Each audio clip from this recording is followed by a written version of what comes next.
Let's review the different types of transponders available today. The latest FasTrak technology has arrived in the form of a small sticker transponder that is mounted to the inside of a vehicle's windshield. This model has an internal antenna that communicates with the roadside equipment, and unlike other transponders, it doesn't beep when going through a toll point. Once it's mounted, this transponder will break if you remove it, so it cannot be shared between vehicles. It can be mounted only once. A hard case switchable FasTrak transponder, also known as FasTrak Flex, is mounted to the interior of a vehicle's windshield using mounting strips.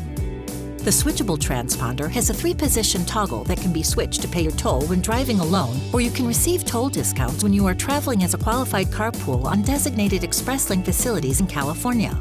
Set the switch position to display the number of people in your vehicle before starting your trip. The toll roads does not offer a carpool discount. For installation instructions of any of these transponders, view the transponder installation video.